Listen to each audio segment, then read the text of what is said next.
Hello everyone, this is Kanishk Jain. Alpha plus classes में आपका हार्दिक स्वागत है। अगर आपने चैनल को सब्सक्राइब नहीं किया है तो चैनल को सब्सक्राइब करें और बेल आइकन को प्रेस करें ताकि आप हमारे लेटेस्ट वीडियो को देख सकें। स्टार्ट करते हैं। आज हम अभिगृहित 6.3 एंड अभिगृहित 6.4 को, एक्सियम 6.3 एंड एक्सियम 6.4। इससे पहले की जो हमने मेरी वीडियो थी उसमें हम एक्सियम 6.1 और 2 और उसके बाद जो है प्रमेय 6.1 को हम कंप्लीट कर चुके हैं। देखिए, एक्सियम जो आपकी अभिगृहित होती है और आपकी प्रमेय जिसको हम थ्योरम इंग्लिश में बोलते हैं, इसमें एक डिफरेंस यही रहता है कि जो आपकी जो अभिगृहित होती है, जो एक्सियम होती है, वो एक सिद्ध कथन होता है जिसको हम क्या सार्वभौमिक सत्य होता है, जिसको हम क्या सिद्ध नहीं कर सकते, उसको केवल हम तर्क के द्वारा उसको केवल हम समझ सकते हैं, जो कि एक सिद्ध कथन होता है। लेकिन जो प्रमेय होती है वो क्या होता है, उसको हम प्रूफ कर सकते हैं, उसको हम सिद्ध कर सकते हैं और उसको हम अभिगृहित के प्रयोग द्वारा या एक प्रमेय को दूसरी प्रमेय के प्रयोग द्वारा हम उसको सिद्ध कर सकते हैं। ये इनका डिफरेंस आपको याद होना चाहिए, समझ में आना चाहिए।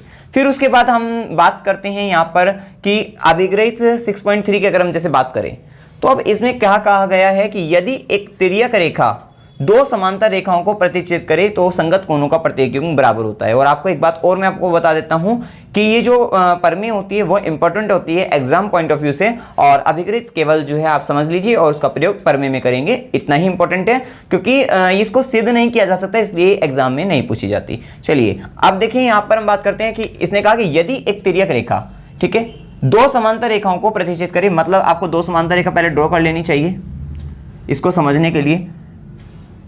तो जैसे कि हमने ये दो समांतर रेखाएं जो हैं ड्रॉ कर ली है और इसको हम नाम दे देते हैं, इसको नाम दे दिया ए बी और इसको नाम दे दिया सी डी।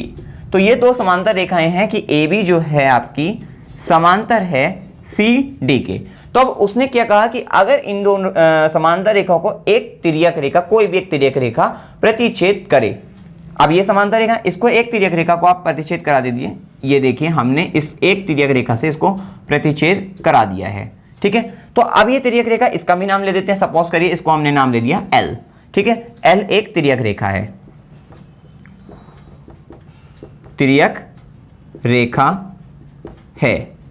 तो अब उन्होंने क्या कहा कि अब ये जो एंगल बनेंगे, मतलब जो संगत कोण होंगे, जो संगत कोण होंगे उनका प्रत्येक युग्म क्या होगा, बराबर होगा। अब ये दो समांतर रेखाएं हैं और इसको जब एक तिर्यक रेखा काटती है तो संगत कोण क्या बने, अब इस लाइन के साथ, इन मतलब ये जो आपकी लाइन है, ये जो रेखा है एल रेखा और ए बी रेखा, इसके साथ कोण देखिए, इसके साथ कोण जैसे सपोज करिए ये वाला जो अगर कोण है तो वो कोण क्या होगा, इस वाली लाइन में किसके इक्वल होगा, देखिए संगत कोण मतलब जो एक जैसे से दिखेंगे। अब आपको क्या होगा कि ये इस वाली लाइन के एल रेखा के राइट साइड के ऊपर वाले भाग में है, ठीक है। तो अब एल रेखा के क्या है, सीधे हाथ की तरफ, सीधी तरफ जाइए राइट साइड में और ऊपर की तरफ, मींस आपका ये वाला जो एंगल होगा, मींस ये एंगल इस एंगल के क्या होगा, इक्वल होगा। ये संगत कोणों का युग्म हो गया। इसी तरीके से सपोज कर, इसी तरीके से ये वाला जो एंगल होगा वो इस वाले एंगल के इक्वल हो जाएगा, क्लियर है। और ये वाला जो एंगल होगा वो इस वाले एंगल के इक्वल हो जाएगा और ये वाला जो एंगल होगा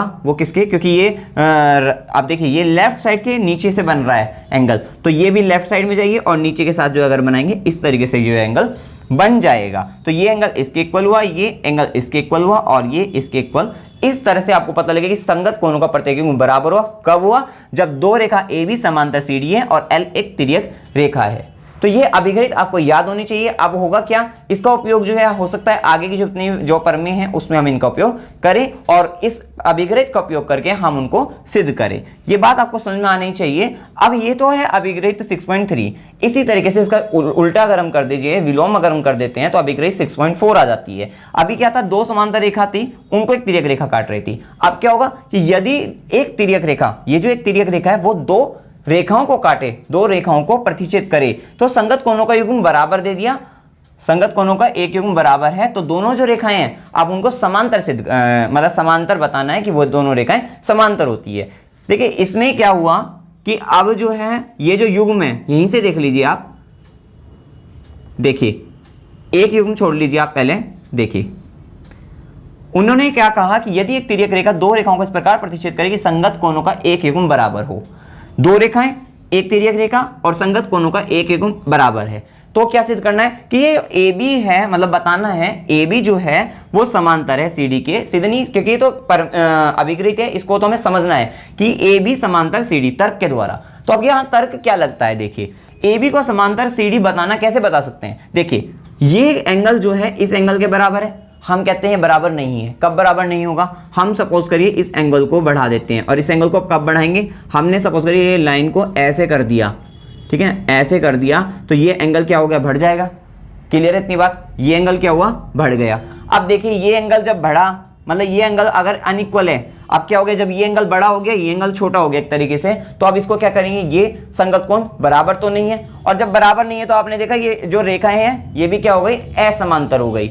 तो इसलिए हम क्या करेंगे, हम इन रेखाओं को अगर हम समांतर खींच देते हैं, इसको ऐसे खींच देते हैं समांतर, तो ये जो कोण आएगा वो बराबर आएगा। तो इससे आप एक बात समझ सकते हो कि अगर ये दोनों कोण संगत कोणों का एक युग्म जो अगर बराबर है, तो ये जो समांतर रेखाएं होंगी, दो रेखाएं जो समांतर है जिनको एक तिर्यक रेखा काट रही है, वे दो समांतर रेखा, ये जो दो रेखाएं जो होंगी ए बी सी डी जो होंगी वो क्या होंगी, आपकी समांतर होंगी। ये थोड़ा सा लाइन तिरछी होगी, तो ये दोनों रेखा क्या होगी, ए बी समांतर होगी सी डी के। यही अभिग्रही 6.3 है और इसका विलोम जो है अभिग्रही 6.4 है। इसमें कोई भी डाउट हो आप कमेंट सेक्शन में पूछ सकते हैं। वीडियो अगर आपको अच्छा लगा वीडियो को लाइक कीजिए, शेयर कीजिए और मेरे चैनल को सब्सक्राइब कीजिए। Thank you very much.